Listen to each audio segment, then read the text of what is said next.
bienvenue, c'est la pause café de septembre avec l'UNADEV. Ravi de vous retrouver, 13e pause café, tout a démarré un jour de premier confinement où on a imaginé ces rencontres à distance avec des gens formidables qui ont plein de choses à nous dire et je suis sûr que Myriam Hoffman a plein de choses à nous dire. Bonjour Myriam. Bonjour Benjamin, bonjour tout le monde. On est ravi d'être avec vous. Vous êtes basé du côté de Genève en Suisse et vous allez nous raconter votre expérience. Et quelle expérience, puisque vous êtes experte du relooking, vous travaillez sur nous, sur nos visages, nos corps, nos vêtements, comment bien choisir sa façon de s'habiller, comment se faire confiance, comment aimer son corps. Et ça, c'est un métier que vous avez depuis presque 30 ans maintenant. Exactement, passionnée par le conseil en images depuis que il m'est tombé dessus en quelque sorte. Donc voilà, ça a été un coup de foudre, ça a été une révélation puisqu'à l'époque, quand je l'ai rencontré, ce métier n'existait pas, en tout cas dans les pays francophones. Et moi, j'ai tout de suite ressenti et vu le potentiel et l'avenir de ce métier. Et que dire si vous avez eu le nez creux, parce qu'aujourd'hui, des métiers comme le vôtre, il y en a partout sur les réseaux sociaux, etc. Vous, en tout cas, vous avez de l'expérience. Petite question pour commencer cette pause café, Myriam Hoffman. Vous êtes quoi, vous, le matin ou en début d'après-midi? Thé, café, tisane, chocolat?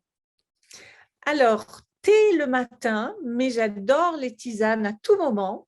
Ouais. Et le chocolat de temps en temps, parce que j'adore le vrai chocolat, le boire un tout petit peu moins. Bah, c'est bien finalement. Myriam, elle est un petit peu de tout, c'est bien. Alors justement, revenons sur ce métier. Vous avez un site internet, vous travaillez pour énormément de clients, parfois de simples inconnus jusqu'à des clients très prestigieux. Mais comme vous le disiez, quand vous avez démarré il y a 27, 28 ans, si je ne me trompe pas, il n'y avait pas de réseaux sociaux, il n'y avait pas de blogueurs, il n'y avait pas d'influenceurs. C'était totalement ovni ce métier.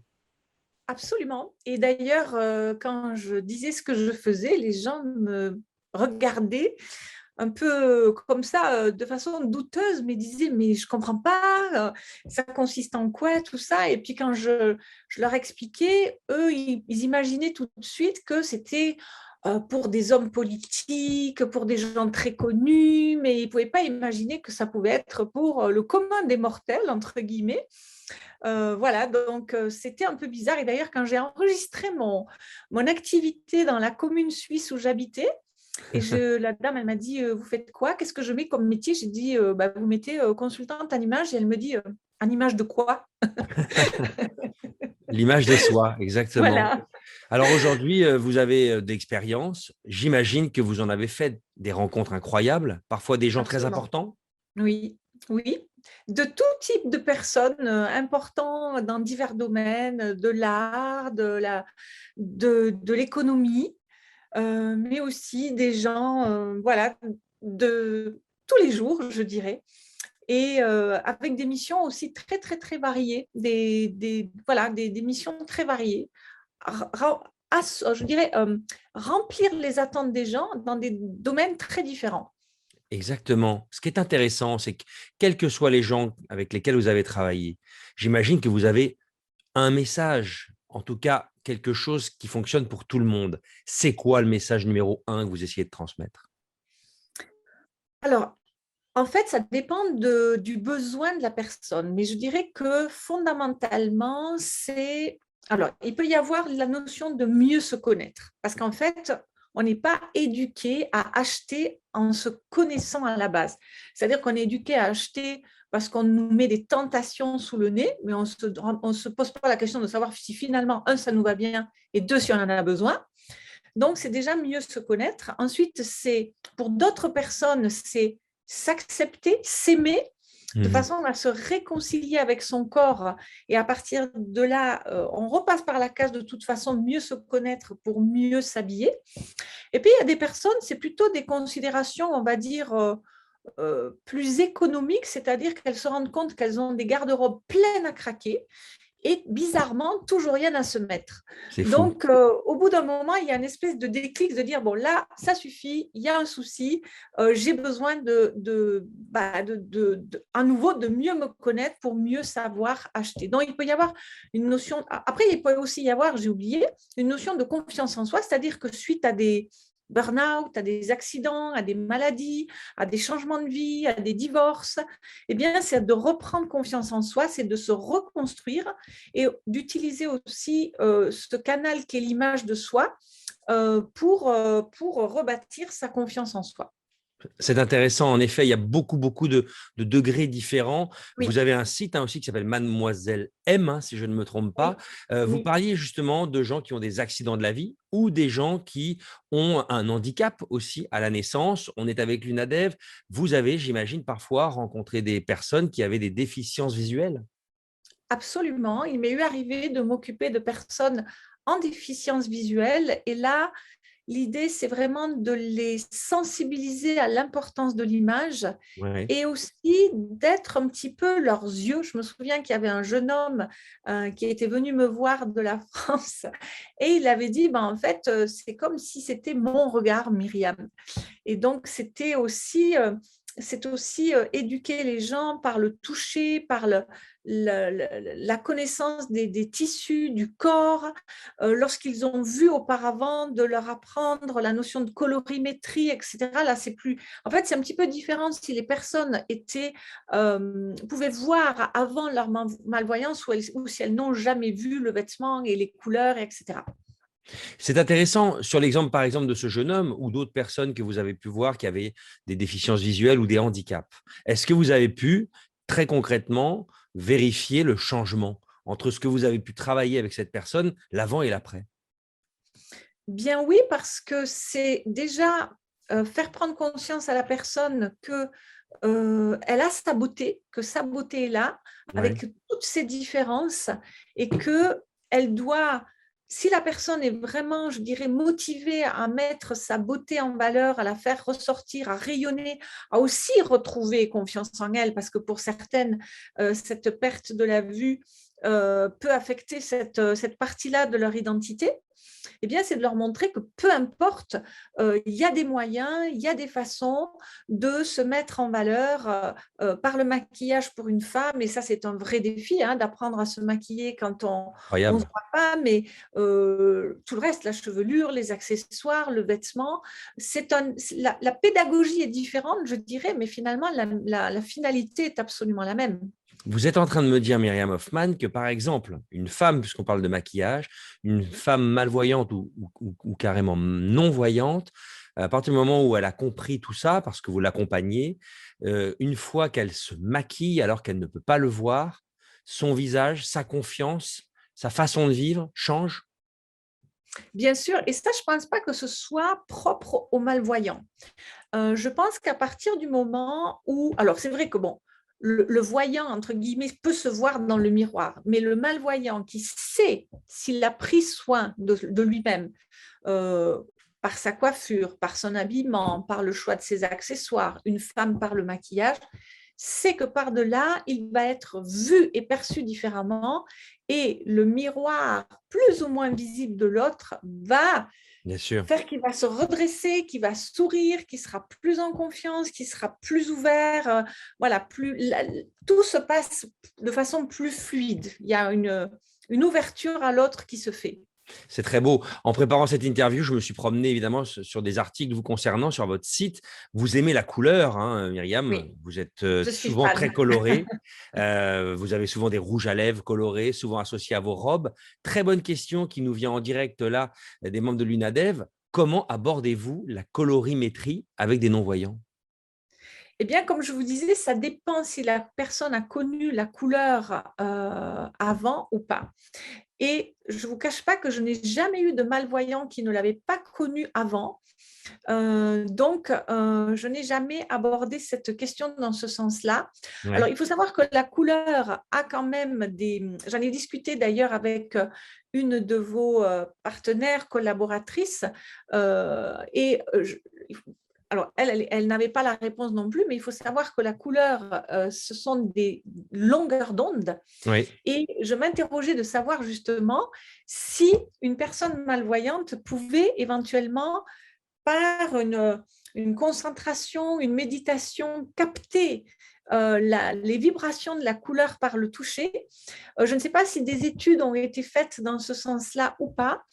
Et c'est vrai que là, c'est un autre défi, mais je pense qu'on peut tout à fait compenser cela par le toucher, par la forme du vêtement et expliquer à la personne. Voilà, je pense qu'on peut tout à fait imager le vêtement par les mots. Voyez, parce qu'un vêtement, c'est pas qu'une couleur, c'est une ambiance, c'est un toucher, c'est des formes. Et expliquer tout cela à la personne malvoyante, je pense que ça peut la faire rentrer dans l'univers du vêtement autrement que par la couleur qui est peut-être un petit peu plus complexe à expliquer si on ne l'a jamais vu quelque C'est part. un mot, c'est un mot que vous employez beaucoup et évidemment, on le voit d'ailleurs sur les photos qui vous caractérisent quand on se promène sur votre parcours, le toucher. Vous utilisez vos mains tout le temps. Quand vous habillez quelqu'un, vous avez les mains sur sa veste, dans son cou, sur son visage. Vous accompagnez les personnes avec lesquelles vous travaillez. Le toucher, c'est évidemment incontournable. Absolument, absolument. Et il faut savoir que je dirais le tombé d'un vêtement est affecté par son, comment dirais-je, dépend, je dirais même, de son toucher, de la texture du tissu. Et ça, je veux dire, une personne malvoyante qui a des qualités super sensorielles hein, par rapport à ce sens-là, je pense que ça peut compenser peut-être le manque de la couleur en se dirigeant. Et puis après, bon, bah, de toute façon, la personne, elle peut très bien se faire accompagner Bien sûr. au moment du shopping pour l'association des couleurs, etc. Et garder elle-même le lead, si vous voulez, la main sur le toucher. Bien sûr. Sur votre site internet, vous dites ces e-symptômes vous parlent, il est peut-être temps de vous poser des questions, avec des questions qu'on peut se poser. Combien cela me coûte chaque jour, chaque mois, en émotions négatives et en termes même pécuniaires, de ne pas aborder la situation? Et si je trouvais des solutions, quelles en seraient les conséquences personnelles, professionnelles et financières pour moi de ruminer tout ça? Et on a une question qui nous arrive aussi en direct, Myriam Hoffman, d'un membre de l'UNADEF, qui dit quel conseil donneriez-vous? Parce que les mots comptent à une personne aveugle ou malvoyante qui souhaite vivre sa passion. Parce que derrière, en effet, il peut y avoir des vraies conséquences sur vos conseils. Alors, j'ai mal compris votre question. Ça veut dire que la personne malvoyante voudrait faire ce métier, c'est ça? Si une personne vous dit, voilà, je voudrais vivre de ma passion, je n'ai pas confiance en moi, vous allez vous peut-être commencer d'abord par s'occuper d'elle pour ensuite se faire confiance dans la suite? Alors, ça veut dire qu'elle veut vivre de sa passion. Par exemple, c'est un entrepreneur qui veut avoir une image qui soit cohérente avec sa passion, c'est ça? Absolument, oui. Voilà. Eh bien, dans ce cas, bah, il va falloir déjà définir quelle est sa passion, dans quel secteur, dans quel domaine, quel message elle veut faire passer, à quel niveau elle veut s'y situer au niveau du branding. Donc, il va falloir clarifier le fond de sa pensée, Mhm. quel message elle veut envoyer, et à partir de là, à partir de qui elle est dans toute sa vérité, dans toute son authenticité, dans toute son intégrité, eh bien, on va matcher, je dirais, son message à elle et qui elle est Ouais. pour s'adresser au public. Et là, ça va passer par un choix de couleurs, d'ambiance, de style, etc., etc. Tout est possible. Vous êtes soucieuse aussi de l'entourage, parce qu'évidemment, j'imagine que quand vous accompagnez les gens, leur dire attention aux personnes qui vous entourent, qui peuvent vous juger, les vrais gens, les gens toxiques, etc. Ça joue? Non, pas du Non. tout. Ça veut dire qu'on peut Non. vraiment y arriver en se débrouillant tout seul, en se faisant Ah, confiance. alors, je dirais que, alors, moi, je dirais qu'on peut y arriver si on en a envie, si on le veut vraiment. Déjà, ouais, Et si, parce que le but, ce n'est pas de dépendre du regard des autres, justement, c'est de se plaire à soi.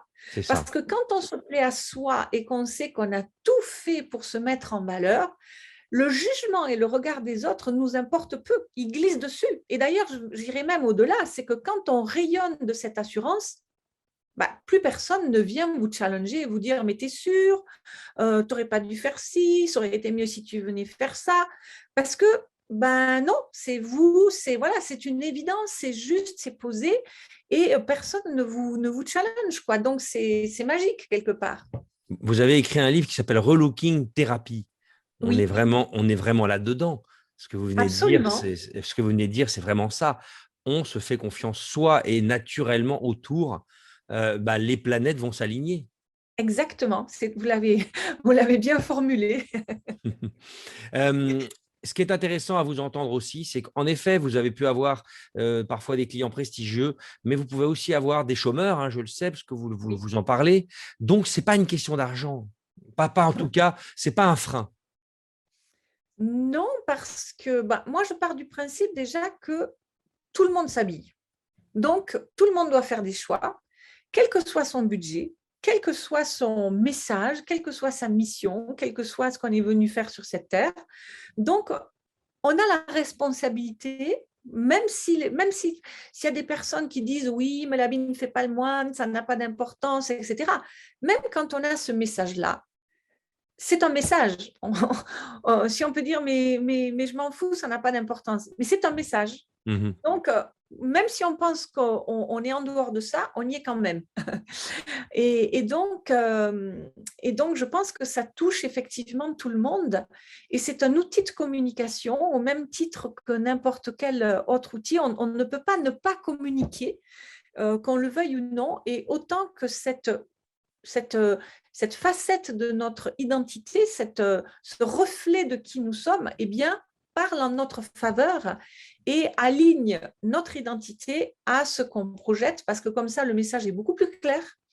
Et si vous avez un message à apporter, ben, il sera beaucoup plus percutant que s'il y a un désalignement entre qui vous êtes et ce que vous renvoyez. Parce qu'après, vous ramez, entre guillemets, pour remonter la pente. Exactement. Moi, ce que je vous conseille, c'est qu'on arrive au bout de cette pause café, vous la re-regardez en replay tous les matins, cette petite interview, et vous allez voir, je suis sûr qu'au bout d'un moment, ça marche parce que les messages de Myriam Hoffman, ils ont une portée très, très positive et des messages qui peuvent vraiment nous aider. Merci beaucoup, Myriam, Mademoiselle M sur Internet, d'avoir répondu à nos questions pour cette pause café de rentrée. On vous souhaite encore de belles rencontres. Nous, on a été ravis à distance de vous rencontrer aujourd'hui. Il en va de même pour moi. Merci à vous tous. Merci à vous, Benjamin. À très bientôt pour une nouvelle pause café avec l'UNADEV. Merci encore.